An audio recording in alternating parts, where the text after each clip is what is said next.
കൊച്ചിൻ ഹനീഫയുടെ അവസാന നാളുകളെക്കുറിച്ചും ക്യാമറയ്ക്ക് പിന്നിലുള്ള ഹനീഫ എങ്ങനെയുള്ള മനുഷ്യനായിരുന്നുവെന്നും ഒരു അഭിമുഖത്തിൽ നടൻ്റെ ഭാര്യയുടെ ഫാസിലയുടെ സഹോദരൻ വെളിപ്പെടുത്തി.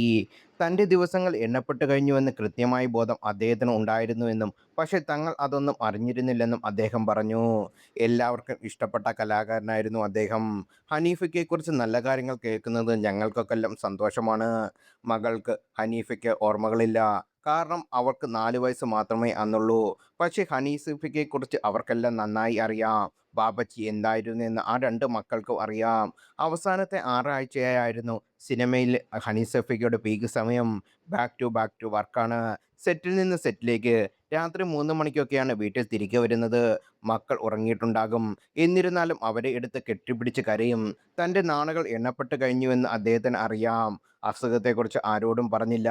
എൻ്റെ പെങ്ങൾ പോലും അദ്ദേഹം മരിക്കുന്നതിന് 4 ദിവസം മുമ്പാണ് അറിഞ്ഞത്. എല്ലാം മുൻകൂട്ടി കണ്ടാണ് അദ്ദേഹം ഭാര്യയോട് സംസാരിച്ചത് പോലും. മരിക്കുന്നതിന് 2 മാസം മുമ്പ് ഒരു ഷൂട്ടിങ്ങിന് അദ്ദേഹം പോയി. കമ്മിറ്റ് ചെയ്തുകൊണ്ട് അദ്ദേഹത്തിന് ഒഴിവാക്കാൻ മനസ്സ് വന്നില്ല.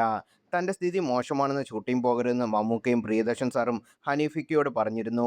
പക്ഷേ ജോലിയോടുള്ള ആത്മാർത്ഥത കൊണ്ട് അദ്ദേഹം അതൊന്നും വകവയ്ക്കാതെ ഷൂട്ടിങ്ങിന് പോയി. ഞാൻ അദ്ദേഹത്തിൻ്റെ അസുഖം മൂർച്ഛിച്ചപ്പോൾ കാണാൻ വന്നു. എന്നോട് എൻ്റെ പെങ്ങൾ പറഞ്ഞു, "നീ കണ്ടിട്ടുള്ള ഹനീഫയ്ക്കയല്ല ഇപ്പോൾ. തുള്ളിച്ചാടി നടക്കുന്ന ആളല്ലേ. അദ്ദേഹം ഒരുപാട് മാറി. ഭാരം കുറഞ്ഞു. ആകെ ക്ഷീണിതനായി. കണ്ടാൽ മനസ്സിലാവില്ല പോലും വരില്ല. പക്ഷേ യാതൊരു കാരണവശാലും അദ്ദേഹത്തെ കാണുമ്പോൾ നിന്റെ മുഖഭാവം മാറരുത്. ഒരിക്കലും അദ്ദേഹത്തിന് ഒരു വിഷമവും വരുത്തരുത്." അത്രത്തോളം അദ്ദേഹം മെലിഞ്ഞിരുന്നു. എയർപോർട്ടിൽ ഞാൻ അദ്ദേഹത്തെ കൂട്ടാൻ പോയി. സഹോദരനാണ് ഹനീഫയ്ക്ക് ഒപ്പം ഉണ്ടായിരുന്നത്. വീൽചെയറിൽ ഇരുന്ന് വരുന്ന അദ്ദേഹത്തിൻ്റെ രൂപം ഇന്നും മനസ്സിലുണ്ട്. എന്നും തുള്ളിച്ചാടി നടക്കുന്ന ഹനീഫയ്ക്ക് മാത്രമേ അതുവരെ ഞാൻ കണ്ടിട്ടുള്ളൂ.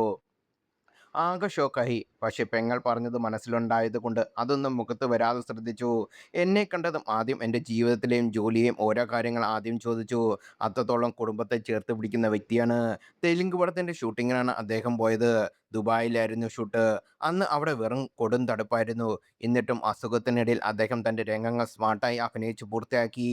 ഷൂട്ട് കഴിഞ്ഞ ഉടൻ തളർന്നു വീണു. പിന്നെ എഴുന്നേറ്റിട്ടില്ല. പടത്തിനെ ബാധിക്കാതിരിക്കാനാണ് അദ്ദേഹം അസുഖത്തിൻ്റെ ഇടയ്ക്കിലും അഭിനയിച്ചത്. ഒരുപാട് പേരെ സഹായിക്കുന്ന വ്യക്തിയായിരുന്നു. പക്ഷെ ആരെയും അറിയിച്ചില്ല. അല്ല, ചെയ്തിട്ടുമില്ല. ഞാൻ ചിലതൊക്കെ നേരിട്ട് കണ്ടിട്ടുമുണ്ട്. അദ്ദേഹം പലർക്കും കടം കൊടുത്തിരുന്നു. അദ്ദേഹം മരിച്ചെന്ന് അറിഞ്ഞ് അവരെല്ലാം എൻ്റെ പെങ്ങളെ വിളിച്ച് പണം തിരികെ കൊടുക്കാൻ കുറച്ചുകൂടി സാവകാശം വേണമെന്ന് ചോദിച്ചു. അപ്പോഴാണ് അദ്ദേഹം കടം കൊടുത്ത കാര്യം പോലും ഞങ്ങൾ അറിയുന്നതെന്നും ഭാര്യാ സഹോദരൻ പറഞ്ഞു.